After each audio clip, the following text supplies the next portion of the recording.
Welcome to the Endless Honeymoon Podcast. 3-year anniversary show. It's been 3 years, Tosh. Feels like 3 days. That is sweet. And in some ways, it feels endless. I'm sorry if it feels endless in any way. No, endless in a good way. It's like an endless honeymoon. It's like the honeymoon never ends. It's endless. You know what I mean? I got to say, so many people that listen to this podcast have reached out, DM'd, and said that they got through the pandemic listening to this podcast that feels really good. I'm sure I've said this before, but it's not just you, the listener, who got through the pandemic by listening to the podcast. It was also it also got us through the pandemic. It got us. That was nice because I felt like I had a connection with people and being able to Zoom with people. Yeah. And see that, like, you know, there was a connectivity that you don't usually experience. Completely. Because everyone, regardless of, you know, where they live or what their job is or their age or their, you know, station, everyone was going through the same thing. Totally. But even more than that, the fact that this podcast has a dialogue. I love that our listeners write in. I love that you guys weigh in on our debates and on even when I lose the argument, which is painful for me. As you know, that's sort of the most important thing in my life. It goes winning arguments and then my family and then my relationship with Jesus. And but even when you don't agree with me, the fact that we are in dialogue with our listeners, that means a lot. You're just trying to get more people on your side now by just being really open. I'm being serious. I really do like it. I really do. And I like working with you. I like something creative that all we have to do is bop down to our studio. And we built this brand new studio just in time for the 3-year anniversary. We built a brand new studio that we're going to be going back and forth between our old studio and the new one, and going to continue to be vague about where it is and not tell you and kind of let the mystery build. I love it. Well, I was really excited because our producer arranged some check-ins with some of our favorite guests. Right. A little like, where are they now? A kind of a catch-up. This could be on VH1. It should be on VH1, actually. Actually, good news, big news. We were just picked up for 100 episodes on VH1. But, so we're now a VH1 property, or we're a Viacom property, but it won't be televised on VH1. I don't think VH1 exists as a network. Right. At all. So it can't be televised on VH1. It will continue to be distributed in the exact same way you've always seen it, or listened to it, which is on podcast, Spotify or Apple Podcasts, and then YouTube. But so nothing will change, literally nothing. But it will be spiritually in the Viacom family, which is a very big deal to me.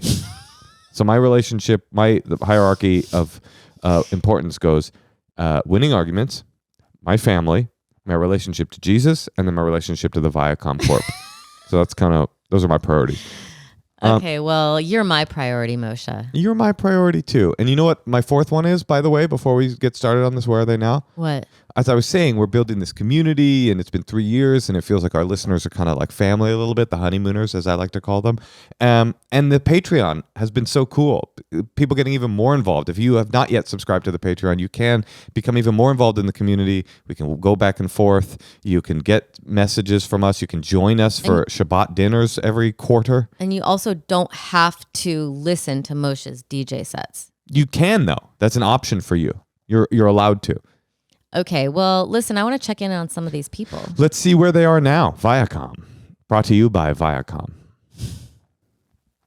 Hi, this is Jordan. I called in a couple months ago. I was stressed that my boyfriend was starting a new business and was going to get rich and, leave me behind for the hotter, younger woman. At that point, I couldn't say what the business was. But all I could say was that he'd be working with hot girls in bikinis. Now I can tell you that it's a parasailing company. So that explains that. My update is that turns out my boyfriend can barely operate a computer. So all of the parts of the company that didn't involve paying for it or parasailing, I pretty much took care of. So it's more like we started a business rather than he started a business. So that's really nice. in terms of the advice I got on the podcast, I don't really recall getting advice too much. I recall getting roasted a little, but Natasha was very sweet and told me just to talk to him about it, about my concerns, and I did. And I was like, "Are you going to leave me for a younger woman?" And he was his response was, "You are 25. You are the younger woman, and she would have to be really good at paperwork," which just goes to show how little he knew about the paperwork part, because it's not paperwork. We don't even have a printer. Anyway, things are going well. If you're ever vacationing in the Florida Keys, come fly with us at Land's End Adventures. But yeah, that's my update. Thank you very much. Okay, first of all, Laura, scrub the URL. How dare you try to plug your company on our podcast? Wait. We're a community, but we're not allowing you to shamelessly plug your business. So that's just super inappropriate. And Viacom Legal will be getting in touch. Wait, she said that my advice helped her. She did. Yeah, she talked to him. I mean, isn't that interesting? And he said you're the younger woman. Yeah, and that you'd have to be good at paperwork, which is kind of funny. Yeah. And now they're doing good. I remember this caller, and she was like, he's going to be involved in a I can't say, but a multi-million-dollar, very, very successful company. It's like, you mean an extreme adventure vacation? She's just clearly not confident in the relationship. Well, or she she maybe wants to is have now. more foothold. She wants to have more like. She seemed more confident now. Good. Because of your advice. Great to hear. And ain't that just the thing about fear? What did they used to say in AA? Fear is false evidence appearing real. And it really is true. Like, even if your fear comes true, it wasn't true because it was just based on a fantasy of what you think might happen.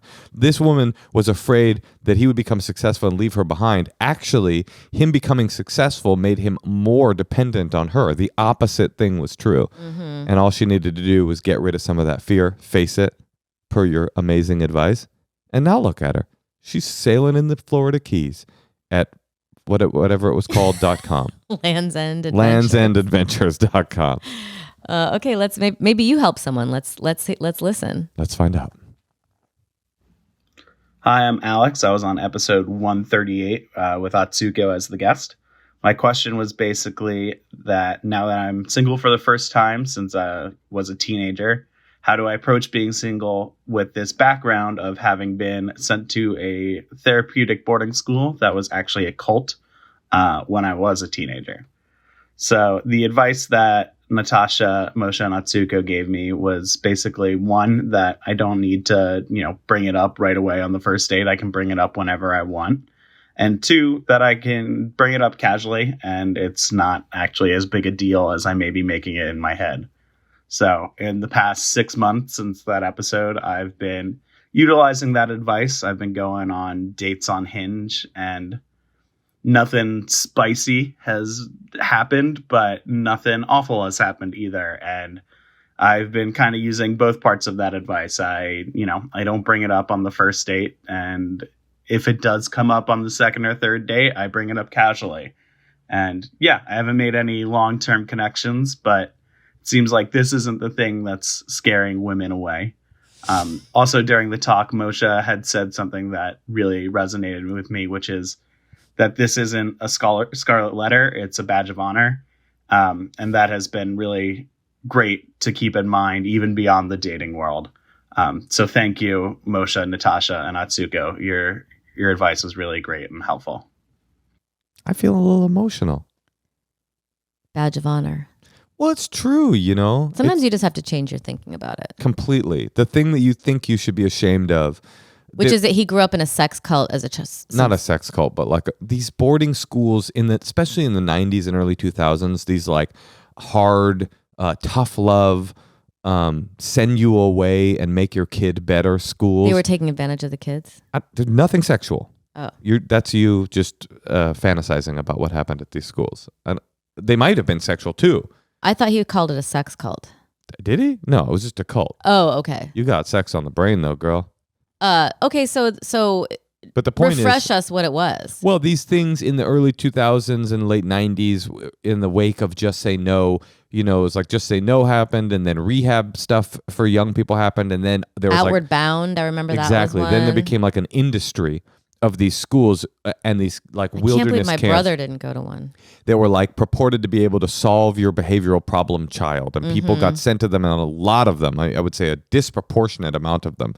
I actually was studying this recently when I was finishing writing my second book. Like so many of these schools, if you look them up, you can Wikipedia like, I don't know what the thing I looked up was, but it was like, wilderness programs or whatever. So many of these types of schools shut down due to, abuse allegations, sometimes even sexual abuse allegations, such a high number of them. You have to think, a big part of this industry was just sick people taking advantage of vulnerable families that didn't have any other answers. And I know so many people that went through these kinds of schools because of my years in recovery stuff. And it's like, all that stuff. This would be a good documentary. For sure, I would love to see it. And there are so many of them. I remember after another getting shut down for allegations of abuse. My brother was difficult, so there was always talk, and I knew I knew about all the schools. I think maybe we couldn't afford them, but it was definitely, and they come whisk you away in the middle of the night. Totally. But anyway, so you helped him reframe it a little bit. So good job, honey. Well, it's true. I mean, it's like you have this past, and if you're telling yourself the narrative that like I'm like crippled by my past, then that's what will continue to be true. But if you go, you know what? Even though it was traumatic and bad, I emerged from it stronger, and look at me now, I'm a functional adult, then it can become this really cool thing about your past. It's like, check out what I went through. Isn't that wild? And that's really cool. He made me emotional just listening to him. And maybe there's ways to turn it into art sometimes too. For sure. Write a movie about it. Write a book. Make the documentary. Why not make that doc? Then you will finally start getting really spicy date stories, because you'll say, and I'm actually making a documentary about it. And nothing gets panties damper than a documentarian. All right, well, let's listen to someone else's story. Hey, Tosh. Yeah, Moshe? I have a confession to make. What? To our listeners. What is it? Well, listen, there is one mattress in our life that is not a Helix mattress, and I've been sleeping on it and noticing that my back is jacked. And then I will go and I will sleep on this Helix mattress that we were sent from this company. And you're better. I swear to God, I'm better. And so we just ordered a brand new Helix mattress to replace this old POC. Wait. It wasn't. No, POS. To replace... to replace this old POS mattress that we've been sleeping on. We've got two problems with this POS, okay? My back hurts because it's so soft, and Natasha gets so hot on it that she sweats through the sheets. So what we ordered was their firm mattress with a cooling pad on top. It arrived today, and I'm so excited because the Helix mattress that we have been sleeping on already makes my back feel better, and this one is made for me. I will be touching base to let you know how this goes, but I am super excited because it's already the best mattress I've ever slept on, and now it's going to be even better. Helix Sleep has a quiz that takes just 2 minutes to complete and matches your body type and sleep preferences to the perfect mattress for you. Why would you buy a mattress made for someone else? With Helix, you're getting a mattress that you know will be perfect for the way you and your loving, darling wife sleep. I've sweat my whole life. Thank you for dealing with it. I like to be warm, but then in the middle of the night, I like to take off my covers. We're so excited about this new mattress because Helix already makes the most high quality mattress we've ever slept on, and now we're making it even more customized for us, which you can do too by just taking the Helix quiz. If you're looking for a mattress, take the quiz. You order the mattress right there that you're matched to, and it comes right to your door, shipped for free. And there is no more satisfying feeling than popping open a Helix mattress and watching that bad boy just go and then become your bed. Just go to helixsleep.com/honeymoon, take their 2-minute sleep quiz, and they'll match you with your bed. Over 12,000 5-star reviews. Helix is offering up to $200 off all mattress orders and 2 free pillows for our listeners at helixsleep.com/honeymoon. Get them pillows. Hi, Natasha and Moshe. This is Emily. I was on episode 145 with your guest, Lauren Lapkus. And the problem that I had called in about was that I had this terrible pattern of men having panic attacks in bed with me. and I was having trouble breaking the pattern, figuring out what was wrong. And I think I finally figured it out with your help. So you gave me a lot of great advice, some of which I implemented and some of which I ignored. I will start with the advice that I did not take. Moshe had suggested that maybe I date a Boston chowderhead based on where I live in Massachusetts. I have not dated any chowderheads. No interest, no appeal. The advice that I did take was advice that I think everyone kind of agreed on. I know Natasha and Lauren definitely spoke about this point a lot, and kind of like taking things slow, not sleeping with people on the first date maybe, and just kind of like seeing how that changes the dynamic. So with the person who I'm seeing now, we knew each other vaguely just from seeing each other at shows. When we met up for our first date, it wasn't really classified, I guess, as a date. It was kind of like a, let's get to know each other better. Like, we have fun at shows together. Maybe we'll just kind of see what's there. And there was definitely a ton of chemistry, but I set the boundary of like, you know, not wanting to be physical. I just wanted to have an emotional connection before going there. And so what we did instead of hooking up, which we both wanted to do, we decided to engage in an eye gazing exercise, if you will, in which two people stare deeply into each other's eyes for an extended amount of time. So we set a timer for 15 minutes and just held eye contact. This was for not that our amount of advice, time. though. And it was really intense, and we both ended up crying, which kind of opened up the conversation for us to really like get to know each other on a deeper level and an emotional level. And after that first date, like, we had this like really interesting bond, and we just built a really strong emotional connection with each other before ever getting physical. And I think that was like a huge change for me, and really, I think, helped cultivate this gorgeous, beautiful, loving relationship that I'm in now. I'm like super happy. And yeah, I don't know. It was just like really great having someone else from the outside's opinion on like maybe what I was doing wrong. So I think I finally broke my pattern. I'm feeling really good, feeling really stoked. And thank you so much. Keep doing what you're doing. How did she think of the eye contact thing, though? I mean, I would Because definitely. that was a catalyst for her. I would definitely not have suggested that. Men are having panic attacks when they're with me. Oh, you know what I would suggest is 15 minutes of unrelenting eye contact.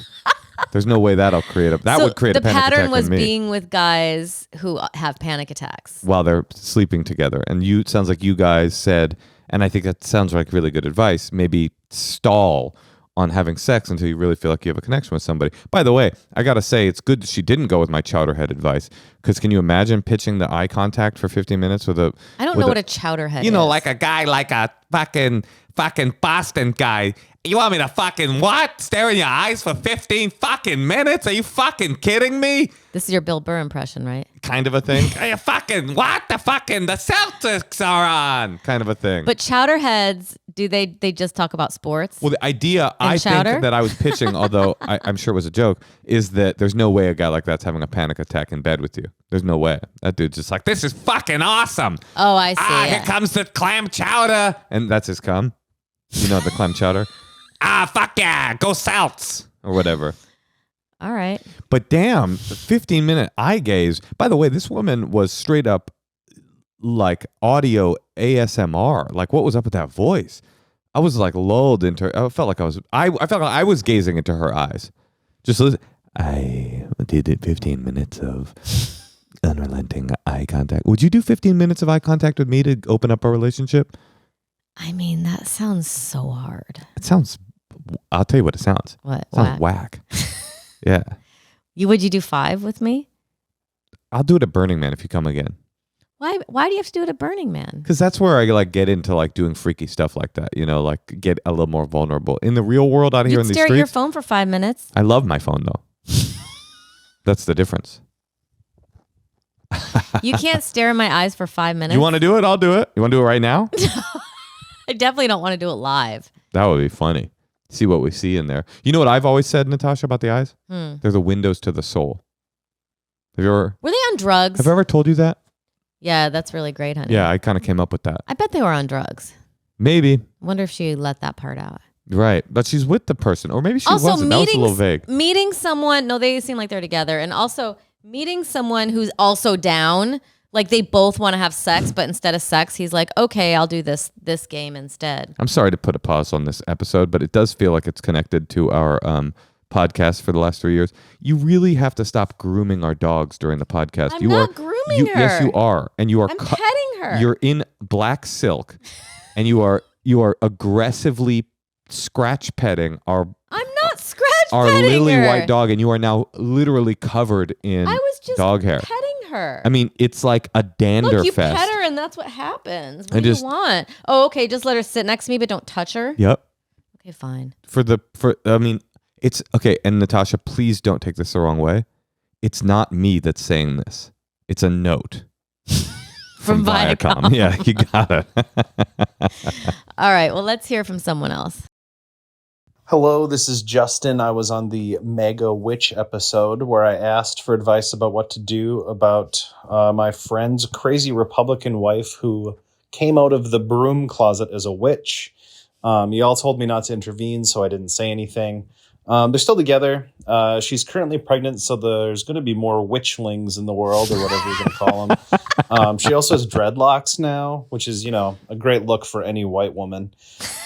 She also, a while back, had a chemical pregnancy that didn't stick. She drinks some kind of like moon tea or something that causes miscarriages. She doesn't believe in hormonal birth control because it's not natural, so she doesn't take it. She insists that this pregnancy that didn't stick was going to be a girl, and she got a tattoo with the girl's name that it was going to get. So, things are just still crazy, and I don't really interact with my friend very much because his wife is nuts. So, that's all the only update I got. Keep up the good work. Love you guys. She must be attractive, right? Yeah, well, there's this whole new school. I was thinking about it while he was talking. There's this whole new school of like rockin' Republicans now that like do drugs and have group sex and are into freaky stuff. It's like they didn't exist when we were young. They're like this new, like Florida-centered, like freak Republicans, like Matt Gaetz, and he's like probably their like spiritual leader or their coach or something.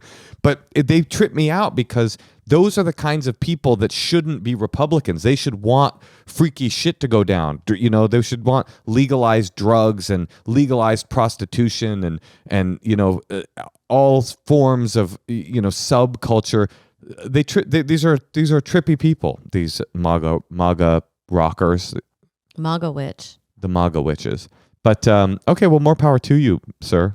And it seems like you're just kind of able to see the humor in it, whereas like that's where he needs to get his sex, his friend. That's true. There, but by the grace of God, go I. You're never going to get those dreads from behind. I bet you they're fun. I bet you they're fun in bed. Dreads? No, these like MAGA rockers. These like, they're probably like drinking like canned Long Island iced teas on their boat and having anal sex and stuff like that.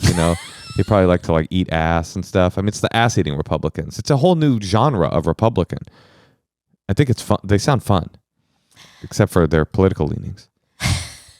All right. Well, let's hear from someone else. Hey, Tosh. Yeah, Moshe? Would you say I'm the cook in the family? I would. I love to cook, and it's fun for me, but sometimes it can be difficult to squint at a pile of ingredients and go, what am I going to make tonight? And how do I make it healthy? And how do I make it tasty? And Green Chef has taken all of that and made it easy. I love Green Chef because it's convenient, it's easy, it saves you time, and everything you make, everything they send you in this little box is perfect and delicious and healthy. Green Chef now offers more variety and flexibility than ever before with double the choices. Now you can choose from 24 recipes weekly with an option to mix and match meals from different preferences, i.e. vegan one day, keto the next. They've got all the different lifestyle diets too. If you're vegan, vegetarian, keto, paleo, Mediterranean, fast and fit, gluten-free, it all comes in one box. And I'm telling you, the stuff that we've made is so delicious. Green Chef's expert chefs curate every recipe so you can enjoy restaurant quality dishes at home without compromising flavor. And might I add, without a million styrofoam containers next to your head. Amen. I hate eating like that. And these recipes are really delicious. So go to greenchef.com/honeymoon135 and use the code honeymoon135 to get $135 off across 5 boxes plus free shipping on your first box. Hey, if I can make it, you can make it. So go to greenchef.com/honeymoon135, use code honeymoon135 and get $135 off your 5 boxes plus free shipping. Come on, do it. Green Chef, the #1 meal kit for eating well. Hi, Moshe and Natasha. This is Sasha. I was on the episode with David Cross, and I called because I thought my husband smoked too much weed. So I took David Cross's advice, which was to communicate what I needed without telling him that I think my issues are with him smoking too much. And I started doing that, and things have been really looking up. He has stepped up a lot since then, and I'm very happy with my relationship, and things are really good. So, thank you, David Cross. I also took Moshe's advice. I started doing more drugs. That's helped a lot too. And also Natasha's advice helped, which was maybe to pick a different strain of weed. So that's exactly what he did. He started, he just would buy different like vapes and stuff, and it's not as intense as the other stuff. So yeah, it really helped, and everything's going great. So thank you guys.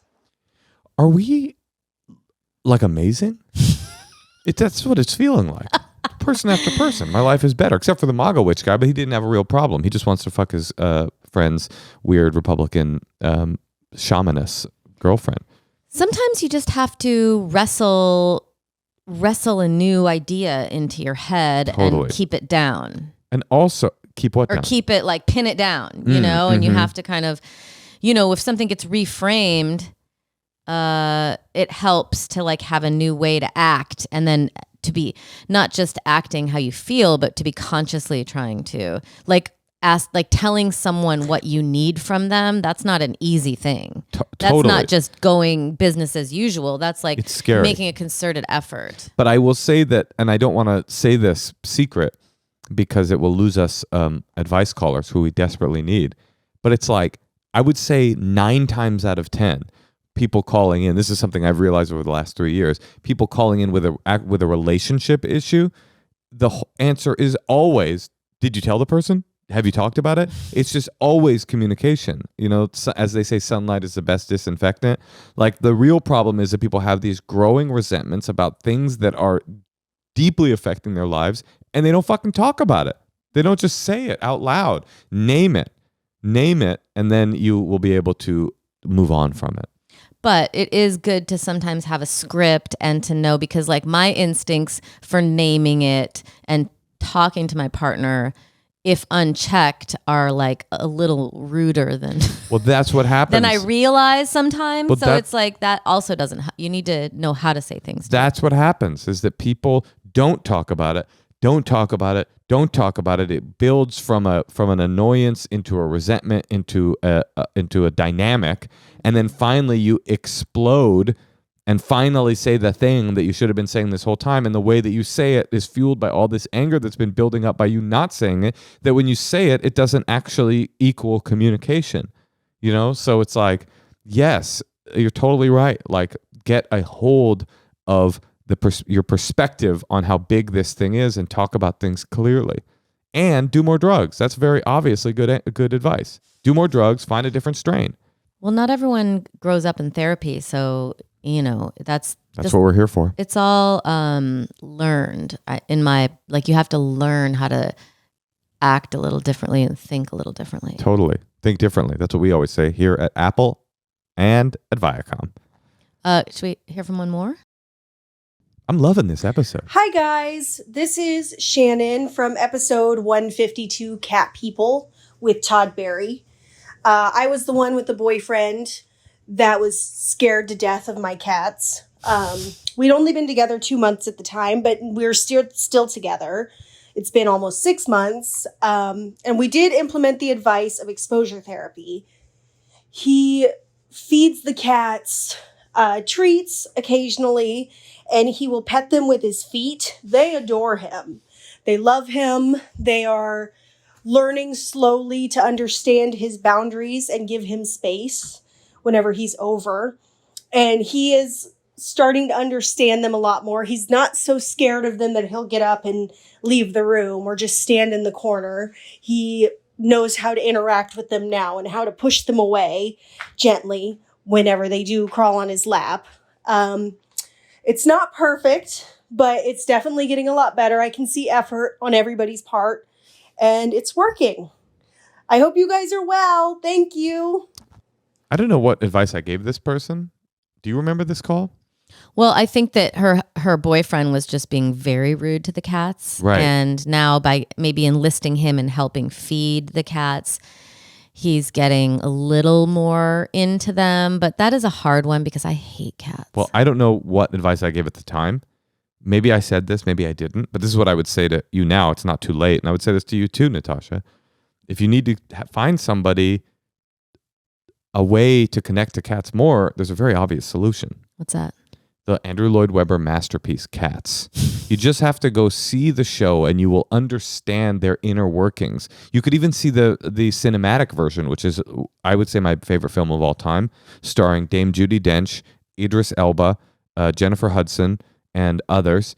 And when you find out about the magical Mr. Mistopheles, you understand the world of cats in a new way. And that is what I recommend to everybody, whether... it's just a masterpiece.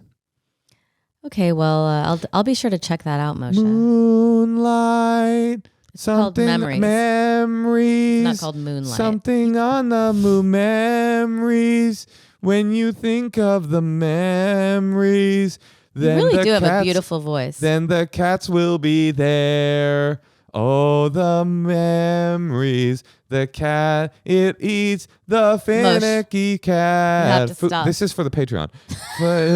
Food, the magical Mr. Mistopheles. Okay, please stop that.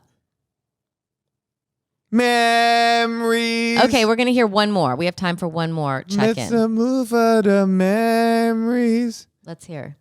This is 3 years in. Hi, Moshe. Hi, Natasha. This is Tom. I was on episode number 122, Endless Honeymoon But Outside, with Andrew and Cole. My original question was about seeing my dental hygienist, who also has a child with her husband.